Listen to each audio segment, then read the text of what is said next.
तो मेरे भाई मंकी डी गाप एक लेजेंडरी कैरेक्टर है पूरे वन पीस सीरीज में। ये बंदे का फाइटिंग स्टाइल, ये बंदे का पर्सनैलिटी, ये क्या मायने रखता है पूरे सीरीज में। उसका रोल बहुत ही एक मैसिव रोल रहा है इस पूरे सीरीज में। उतने हैवीली डिपिक्ट ना किया गया हो पर ये बंदा बहुत ज़्यादा क्रूशल है इस पूरे स्टोरी में। ये बंदा फादर है, बाप है मंकी डी ड्रैगन का, जो बेसिकली लीड कर रहा है रेवोल्यूशनरी आर्मी को। ये बंदा ग्रैंड फादर है मंकी डी लूफी का, जो बेसिकली फ्यूचर पायरेट किंग बनने वाला है। ये बंदे को मरीन्स ने वर्ल्ड गवर्नमेंट ने इसको हीरो ऑफ द मरीन करार कर दिया गया था, क्योंकि उसका क्या रोल प्ले किया था उसने गॉड वैली आइलैंड पे। उसको लेके ये बंदे ने ट्रेन किया है आओकीजी को, जो हमको पता है कि वाइस एडमिरल था। बाद में हमको पता है किस तरीके से आओकीजी फाइट करता है अकाइनो के साथ एडमिरल के पोजीशन को लेके। और आओकीजी का भी काइंड ऑफ जो रोल है वो काफी इंटरेस्टिंगली डेवलप हो रहा है। ये बंदे ने कैप्टन कोबी को भी ट्रेन किया है। ये बंदे का मतलब इम्पैक्ट खतरनाक लेवल का रहा है। अगर तू मतलब उसको मतलब दूर से देखेगा तो उसको लगेगा कि हाँ मतलब ज़्यादा कुछ इसने किया नहीं है, बट ये बंदा बहुत ज़्यादा क्रूशल है। ये मतलब राइवल था, हेड टू हेड जा रहा था रॉजर के साथ, ज़बैक के साथ। तो इसके ऊपर हम लोग थोड़ा बात करने वाले हैं, इस बंदे के साथ क्या होगा, क्या क्या होने वाला है, वो सब सारी चीज़। अब जिस तरीके से गॉड वैली के फ्लैशबैक में आपके कैरेक्टर को हैंडल किया गया है वो मेरे को बहुत ज़्यादा पसंद आया, क्योंकि गॉड वैली में एंटर करते समय हम लोग मतलब फैंडम में, वन पीस के फैंडम में लोग बहुत ज़्यादा हैवीली क्रिटिसाइज कर रहे थे गाप को। लोग बोल रहे थे कि गाप मतलब क्यों उसने कुछ नहीं किया वर्ल्ड गवर्नमेंट के अगेंस्ट।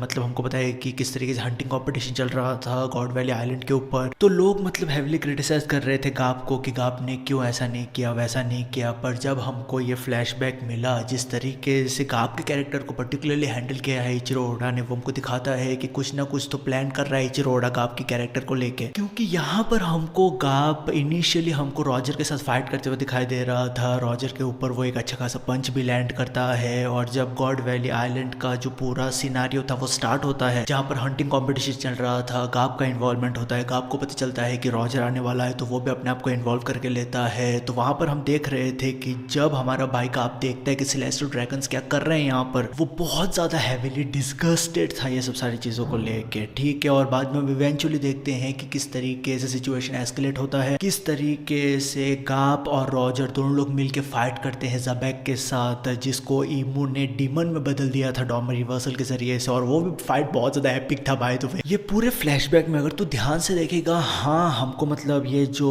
डॉमर रिवर्सल रॉक्स ज़बैक है वर्सेस गाप और रॉजर के बीच में जो क्लैश हुआ था, उसको अगर तू ध्यान से देखेगा तो उसमें सबसे ज़्यादा जो शाइन करता है मेरे हिसाब से वो है गाप का कैरेक्टर। जिस तरीके से गाप बहुत ज़्यादा फियरलेसली फाइट करता है अपने फिस्ट के जरिए से। और हमने देखा है ये फ्लैशबैक में एंटर करने से पहले भी हम देख रहे थे कि कैसे लोग रिस्पेक्ट करते हैं। ज़बैक बोल रहा था गाप को देख के कि भाई तू मतलब एक मरीन है डिस्गाइज में एज अ पायरेट। बेसिकली यहाँ पर हमारा भाई ज़बैक बोल रहा था गाप को कि तू पायरेट है, मतलब सिर्फ तूने वर्दी पहना हुआ है पर तू तो मतलब असल में पायरेट ही है। जिस तरीके से तू बिहेव करता है किसी का सुनता नहीं है, और वो उस कैरेक्टर में बैठता है यार, वो किसी का सुनता नहीं है। वो बंदा मतलब खतरनाक लेवल का बंदा है। और हमने देखा है कि किस तरीके से उसका कैरेक्टर फाइटिंग स्टाइल में उसका डिपिक्ट होता है, उसका पर्सनैलिटी। अब गॉड वैली इंसिडेंट के बाद रॉजर और गाप ज़बैक को हराने के बाद, डॉमर रिवर्सल ज़बैक को हराने के बाद गाप को hero of the marine declare कर दिया जाता है। और आगे चलते हुए गाप और रॉजर बहुत खतरनाक लेवल के फाइट करते हैं एक दूसरे के अगेंस्ट। और गॉड वैली इंसिडेंट में ही टुवर्ड्स द एंडिंग सेक्शन हमको हमारा भाई रॉजर बोलते हुए दिखाई दे रहा था गाप को कि गाप मेरे क्रू को ज्वाइन कर ले। गाप बोलता है नहीं चाहिए भाई। और आगे चलते हुए ये दोनों कैरेक्टर्स बहुत ही डेडली मैचेस करते हैं, जो हमने देखा नहीं है पर हमको पता है कि उन लोग बहुत सारे खतरनाक 1-to-1 मैचेस किए होंगे। तो जब हमारे भाई गोल्डी रॉजर को इम्प्रिजनमेंट कर दिया जाता है, जब उसका डेथ एग्जीक्यूशन का डेट अनाउंस कर दिया जाता है, हमको पता है कि रॉजर ने खुद ने काइंड ऑफ अपने आप को सरेंडर करवा दिया था किंग ऑफ द पायरेट बनने के बाद। तो हमको पता है कि ये दोनों कैरेक्टर्स के बीच में डायनेमिक किस लेवल का बन गया था। उन लोग राइवल थे पर उनका डायनेमिक इस लेवल का बन गया था कि हमारा भाई रॉजर अपने बेटे की जिम्मेदारी एंट्रस्ट करता है गाप के ऊपर। वो बहुत ज़्यादा एक कूल और इमोशनल पैनल था यार मेरे हिसाब से। जिस तरीके से रॉजर बोल रहा था गाप को कि मुझे पता है कि तू मेरे बेटे का ध्यान रखेगा, ये बहुत ज़्यादा एपिक और कूल मोमेंट इस वजह से भी है क्योंकि इसका कंटेक्स्ट क्या है। गाप आगे चलते हुए हमको पता है कि एस को अपने शरण में लेता है, उसको काइंड ऑफ ददान के पास भेज देता है, माउंटेन बैंडर्स के बाद भेज देता है, साबो लूफी एस, वहाँ पर वो एक ब्यूटीफुल रिलेशनशिप क्रिएट होता है। पर आगे चलते हुए जब हमारे भाई एस को कैप्चर कर लिया जाता है, उसको भी एग्जीक्यूट कर दिया जाता है, या मतलब एग्जीक्यूशन का उसका का अनाउंसमेंट हो जाता है मरीन फोर्ड पे। तब मतलब ये एक ऐसा इंसिडेंट था जहां पर गाप को हैवी क्रिटिसिज्म झेलना पड़ा था मेरे भाई, बहुत गंदी लेवल का हैवी क्रिटिसिज्म झेलना पड़ा था कि तूने कुछ किया क्यों नहीं है, तेरा फैमिली था, ये रॉजर का बेटा है, रॉजर ने बोला था कि इसका ध्यान रखना। पर हमको पता है कि गाप अपने मतलब यूनिफॉर्म में था, वो अपना ड्यूटीज निभा रहा था और गाप ने हाँ वो स्ट्रगल कर रहा था, मेंटली बहुत ज़्यादा स्ट्रगल कर रहा था कि मैं क्या करूँ यहाँ पर उसने कुछ भी दखल अंदाजी यहाँ पर नहीं किया। ठीक है, ये पूरे एग्जीक्यूशन में उसने कुछ भी दखल अंदाजी नहीं किया, वो मतलब जो कुछ भी चल रहा था उसको होने देता है। और एक डायलॉग था जहाँ पर सैनगो को पूछता है गाप को कि क्या तेरा मतलब तेरे मन में शंका है कि तू मतलब बचाना चाहता है एस को, क्या तू रिग्रेट करता है। तो वहाँ पर गाप मतलब मरीन फोर्ड में बोलता है कि अगर मेरे को करने का होता तो मैं बहुत पहले कुछ कर चुका होता। तो वो दिखाता है कि बंदे का मेंटेलिटी क्या है। He does not things like is not a very complex character. If he wants to do something he will do that thing, alright. पर उसका स्ट्रगल हमको दिखाई दे रहा था मरीन फोर्ड में। और मैं बोलना चाहता हूँ कि एस ने जो कुछ भी किया वो अपने मतलब कैपेसिटी में किया, अपने डिसीजंस में किया, और जो कुछ भी डिसीजंस था उसको कॉन्सिक्वेंसेस भुगतना पड़ेगा। अब मैं ऐसा नहीं बोल रहा हूँ कि इसके साथ जो हुआ वो जस्टिफाइड है या गाप को मतलब इंटरफियर नहीं किया तो मतलब अच्छा है बुरा है, वो सब सारी चीज़ें मैं यहाँ पर नहीं बोल रहा हूँ। मैं इतना ही बोल रहा हूँ कि एस ने अपना ज़िंदगी जी लिया मेरे भाई। ठीक है, एस ने अपनी ज़िंदगी अपनी तरीके से जिया और अंत में वो अपनी तरीके से ही उसका डेथ हुआ है। अगर एस चाहता तो वो बैकआउट कर सकता था, उसको मतलब एस्केप करने का चांस बहुत ज़्यादा था, पर एस एस्केप नहीं करता है। अकाई उसको भड़काता है और वो जाता है फाइट करने के लिए, उसके वो कैरेक्टर में है मेरे भाई। तो मैं बोलना यही चाहता हूँ कि जो कुछ भी गाप ने किया ना इन्वॉल्व हो के मरीन फोर्ड आर्क में, वो मतलब अच्छा डिसीजन था। पूरे नैरेटिव के लिए भी अच्छा डिसीजन था मेरे हिसाब से। अब जो इस सीरीज में सैनगोकू, गाप और सूरू का डायनामिक दिखाया गया है, हमको पता है कि ये तीनों कैरेक्टर्स एक दूसरे को बहुत ही लंबे समय से जानते हैं, बहुत ही यंग एज से उन लोग एक दूसरे को जानते हैं। तो उनके बीच में डायनामिक बहुत ही कूल लेवल का डायनामिक है। स्पेसिफिकली सैनगोकू और गाप के बीच में सैनगोकू हमेशा चिल्लाते रहता है गाप को, और हमको पता है कि आगे चलते हुए सैनगोकू फ्लीट एडमिरल बनता है। गाप को पोजीशन वो दिया गया था एडमिरल बन के, फ्लीट एडमिरल बनने के लिए, पर गाप उसको नकार देता है क्योंकि गाप के हिसाब से वो उसको काइंड ऑफ कन्फाइन करता है, उसको वो फ्रीडम नहीं देता है जिस तरीके से वो मूव कर सकता है। तो हम देखते हैं सैनगोकू को फ्लीट एडमिरल बनते हुए मरीन्स का हमारा भाई गाप वाइस एडमिरल ही रह जाता है क्योंकि उसको वाइस एडमिरल ही रहना है। प्लस हमने ये दोनों कैरेक्टर्स को एपिक मोमेंट्स भी देखा है यार। ये दोनों कैरेक्टर्स ने फाइट किया था इम्पेल डाउन में लेजेंडरी पायरेट गोल्डन लायन शीकी के अगेंस्ट, और ये मतलब जो पूरा बैटल था वो खतरनाक लेवल का बैटल था। शीकी अकेले आया था फाइट करने के लिए, इम्पेल डाउन को वो डिस्ट्रॉय करने के लिए आया था। वो बहुत ज़्यादा पिस्ड ऑफ था रॉजर के एग्जीक्यूशन के अनाउंसमेंट को लेकर, और जब उसको समझ में आता है कि रॉजर का एग्जीक्यूशन होने वाला है लोक टाउन में, तो वो और भी ज़्यादा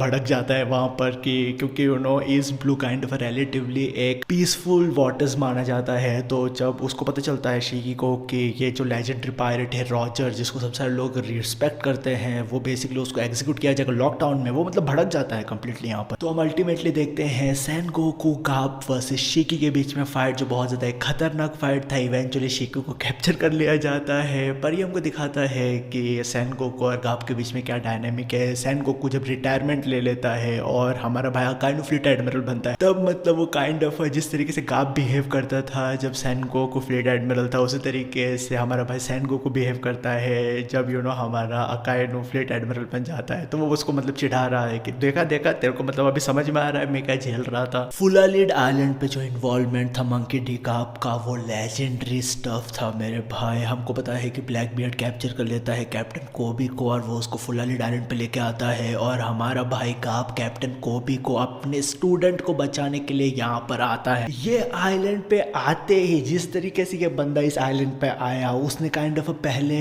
जिस तरीके से कूदेबास्ट हमारे भाई मंकी डी लूफी का शिप मारता है थाउजेंड सनी, उसी तरीके से वो काइंड ऑफ एक पंच मारता है, एरियल पंच मारता है, जिसके जरिए से उसका शिप हवा में उठता है। ये बंदा इसका शिप फुलालिड आइलैंड के स्काइज में हमको दिखाई दे रहा था, और वो वहां से खतरनाक लेवल का एक अटैक मारता है, गैलेक्सी इम्पैक्ट, मतलब एब्सोल्यूट अबोमिनेशन था ये अटैक। हमको ये दिखा रहा था ग्लिम्सेस कि ये बंदा क्या था, ये बंदा क्या है और ये बंदा क्या कर सकता है। इसके मतलब इंट्रोडक्शन से ही इस पूरे आइलैंड पे जिस तरीके से इसने एंट्री मारा है, उससे हमको दिखाई दे रहा था कि ये बंदा मतलब नेक्स्ट लेवल का बंदा है और कुछ खतरनाक खतरनाक करने वाला है यहाँ पर। ये जो पूरा फाइट था आओकी वर्सेस गाप के बीच में, ये काइंड ऑफ एक स्टूडेंट और टीचर का डायनामिक भी दिखाई दे रहा था। यहाँ पर गाप आया था अपने नए स्टूडेंट को बचाने के लिए, पर वो फाइट कर रहा था अपने पुराने स्टूडेंट के साथ। और यहाँ पर गाप और आओकी के बीच में जो कॉन्वर्सेशन चल रहा था वो भी काफी इंटरेस्टिंग था। गाप आओकी को बोल रहा था कि तू ज्यादा सोचता है फ्यूचर के बारे में, तेरे को मैंने सिखाया है कि तेरे को प्रेजेंट मोमेंट में जीना चाहिए। तो जो फाइट दिखाई दे रहा था, गाप भी हर्ट कर रहा था जब वो फाइट कर रहा था आओकी के अगेंस्ट, और वो हमको दिखा रहा था कि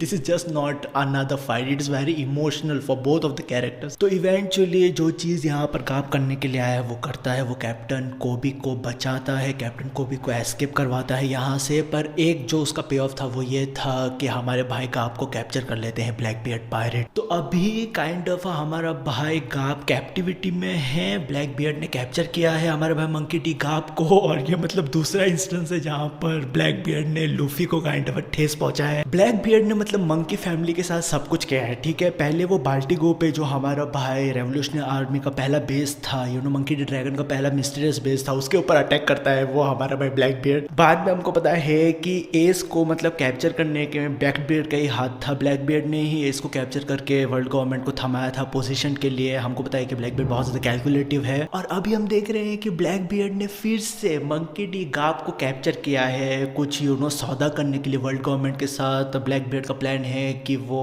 पूरे फुल आइलैंड को गवर्नमेंट के साथ अफिलिएट करवाना चाहता है कुछ करने के लिए, मुझको पता नहीं क्या करना चाहता है वो। पर ब्लैक बियर्ड के बाप का भी उसी तरीके का कुछ प्लान था कि वो फुल आइलैंड को कैप्चर करके वहां से वो अपने ऑपरेशन स्टार्ट करके पूरे रेड लैंड को नीचे गिराना चाहता था। मुझे पता नहीं कि ब्लैक बियर्ड क्या करना चाहता है फुल आइलैंड को वर्ल्ड गवर्नमेंट के साथ अफिलिएट करवा के, पर ये करवाने के लिए वो काइंड ऑफ गाप को एज अ लेवरेज की तरह यूज कर रहा है, हॉस्टेज सिचुएशन क्रिएट करके। तो ब्लैक बियर्ड ने ऑलरेडी लूफी के रिलेटिव्स के साथ खिलवाड़ तो किया है, ड्रैगन के साथ, ड्रैगन को छेड़ के, बाद में हमको पता है एस को छेड़ के, गाप को छेड़ के। तो तुझको पता है कि ब्लैक बियर्ड और लूफी के बीच फाइट इवेंचुअली होने वाला है। बट हाँ, अभी करंटली गाप को कैप्चर कर लिया गया है और उसका फ्यूचर क्या होने वाला है वो हमको पता नहीं है कि क्या गाप का डेथ होने वाला है। डेथ तो अभी तक नहीं हुआ है, पर क्या आगे चलते हुए डेथ होने वाला है वो इंटरेस्टिंग है देखने के लिए। तो मेरे भाई अंत में मैं ये बोलना चाहता हूँ, गाप ये कैरेक्टर का डेथ हो सकता है इस पूरे सीरीज में, जिस तरीके से ओडा ने उसको इन्वॉल्व किया था गॉड वैली इंसिडेंट में, और जिस तरीके से हमको पता है कि अभी वो कैप्चर हो गया है, गाप को कैप्चर कर लिया है ब्लैक बियर्ड ने। तो आगे चलते हुए